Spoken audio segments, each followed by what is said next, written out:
আরম্ভ করি। গোসাই তারক বলে শোন শনি, শুনলে পরে হরিধ্বনি, প্রাপ্ত হয় প্রেম আহ্লাদিনী।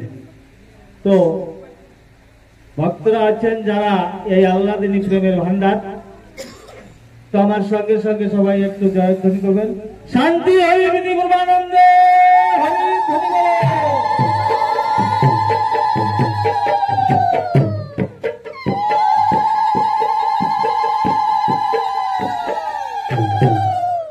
হরি বল।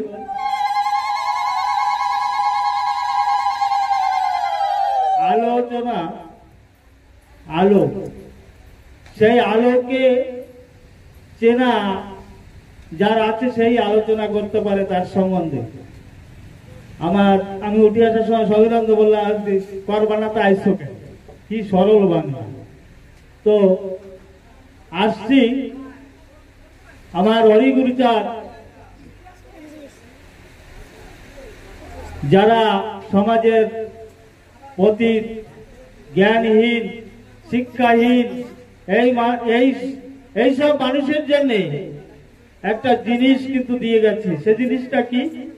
তার ভিতরে যে শক্তি, ঐশী শক্তি ছিল আমার হরিচাঁদের গুরুচাঁদের ভিতরে, সেই শক্তিগুলো ভক্তের মাঝে বিলিয়ে দিয়ে গেছে এবং তার যথেষ্ট প্রমাণ আছে। আমাদের যে হরিলীলামৃত আছে, গুরুচাঁদ চরিত আছে, তার ভিতরে অনেক প্রমাণ আছে যে আমার গুরুচাঁদ বা হরিচাঁদ যে ভক্তের কাছে সব দিয়ে গেছেন, সেই ভক্ত সঙ্গ করলেই সব পাওয়া যায়, এমন প্রমাণ অনেক ঘটনা ঠাকুরের জীবনীতে আছে। তো আমি তার একটা দুটো ঘটনা উল্লেখ করব আপনাদের সামনে। একবার গোপাল সাধু ঠাকুর বাড়িতে গেছে। ঠাকুর বাড়িতে যাওয়ার পরে গুরুচাঁদ ঠাকুর বলছে, গোপাল রে চল আমরা এই পাশের গ্রামে, এই পাশে নিজড়া গ্রাম আছে, এই গ্রামে যাব, ঠাকুরের ভক্তদের বাড়িতে বাড়িতে একটু যাব, ঠাকুরের নাম প্রচার করে আসি। তো সবাই তোরা রেডি হয়ে নে, আমরা একসঙ্গে যাব। তখন মনে হয় ডাঙ্কা ছিল না, তো যন্ত্রপাতি দোল কাসর কি ডাঙ্কাও ছিল নাকি আমি অত ভালো করে দেখিনি জিনিসটা। তো সবাই দলবদ্ধ ভাবে চলছে। রাস্তায় বেরিয়ে গুরুচাঁদ ঠাকুর বলছে, গোপাল রে তুই আগে আগে চল। গোপাল সাধুর গলায় একটা ফুলের মালাও দেওয়া হয়েছে, গোপাল সাধুকে ওই দলের আগে করে দেওয়া হয়েছে। গোপাল সাধু পিছন টানতেছে, গুরুচাঁদ ঠাকুর পিছনে হাঁটবে আর আমি আগে হাঁটবো, ওনার মনে একটা সংকোচ আসতেছে। তো গুরুচাঁদ ঠাকুর তুই চল না, আগে চল।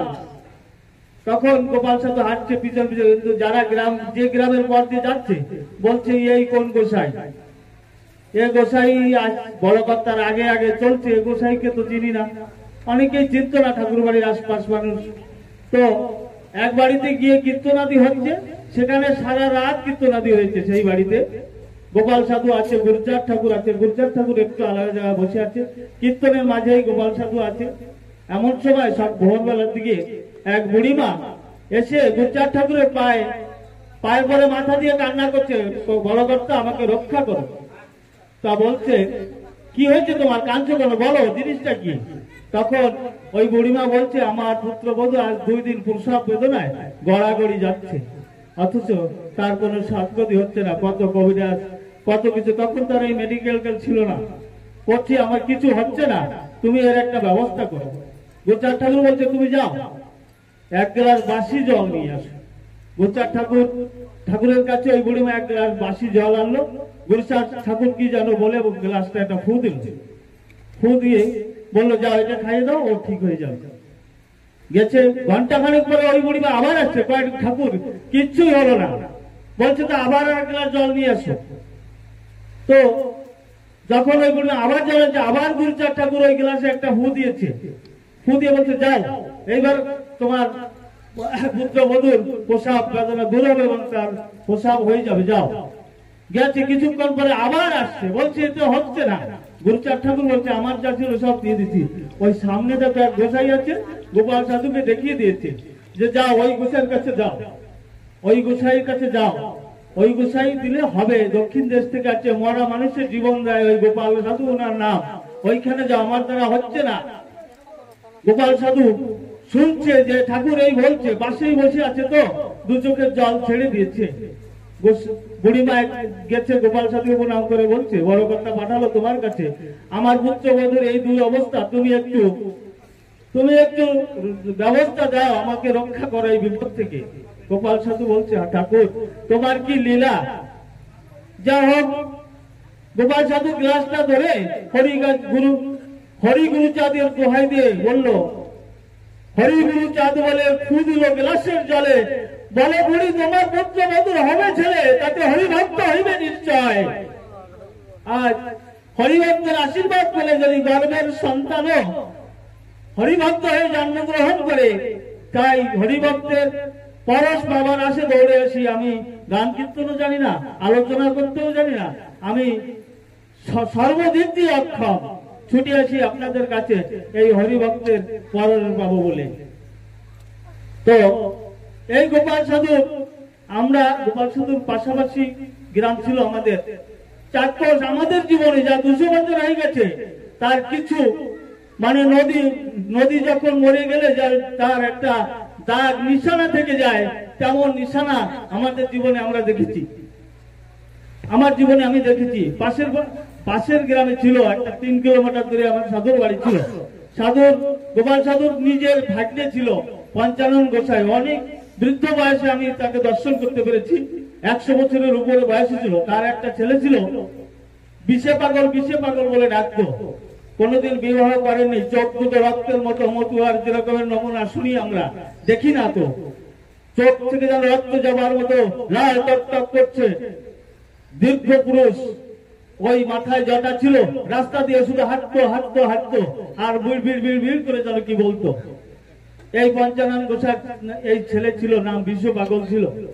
এই বিশ্ব পাগল একবার এক বাড়িতে রয়ানি গান হচ্ছে, আমরা এখানে যেটা বলি ভাসান গান, রাত্রেবেলায় গান হচ্ছে, ও রাস্তাতে হাঁটতে ওই বাড়ি ঢুকতে গেছে। ঠাকুরের লীলা, এক বিষধর সর্প ওকে কামড় দিয়েছে। যখন কামড় দিয়েছে, বাবা বলে মুখের থেকে থুতু নিয়ে ওই পায়ে একটু থুতু টলে দিয়ে বলছে যে মা তোর গুণগান একটু শুনতে যাচ্ছিলাম, তা বাধা দিলে আমি চলে যাচ্ছি বাড়ি। ওইখান থেকে 1.5-2 কিলোমিটার দূরে ওনাদের বাড়ি লক্ষ্মীখালী গ্রাম। সেই গ্রামে লক্ষ্মীখালীর থেকে ওনাদের বাড়ি পালের খন্ডে ছিল। তো বাড়ি গেছে, দরজায় যখন ঢুকছে, বাবা বলে ডাক দিচ্ছে। ওনার বাবা বার্ধক্য অবস্থায় বারান্দায় বসে বলছে, বাবা রে যতটুকু আমি পাচ্ছি বীজ ঝেড়ে দিয়েছি, আর যেটুকু আছে পাকিয়ে গলে বের হয়ে যাবে। আমরা ওই বিষে পাগলের গায়ে দেখছি এই ডুবি চুলকানি হলে, মানে কিছু বিষাক্ত লাগলে যেমন গায়ে ডিবি ওঠে না, ওই মুখটা ফেটে বেয়ে পড়ছে। পাগলে জিজ্ঞেস করতাম, পাগল এখানে কি হয়েছে? কেন ওই যে সাপে কামড়ে ছিল না? বাবা বললো পেকে গলে বাইরে হয়ে যাবে, তাই তো এই গলে টলে বাইরে হয়ে যাচ্ছে। তো পরের আলোচনা, তো আমাদের ছাড় আছেন, ছাড়ের কাছে কিছু গুরুচাঁদ ঠাকুরের বাণী শুনবো। আমি আর আগের দিকে যাব না, তার কারণ এই বই পড়া না থাকলে হয় না, পড়াশোনা তো জানি না, আর বই পড়াও হয় না, শোনা গল্প কিছু বলে যাই। হরি বল। আমার আলোচনা আমি এখানে রাখবো। হরি চাঁদ হরি হরি বল, হরি বল।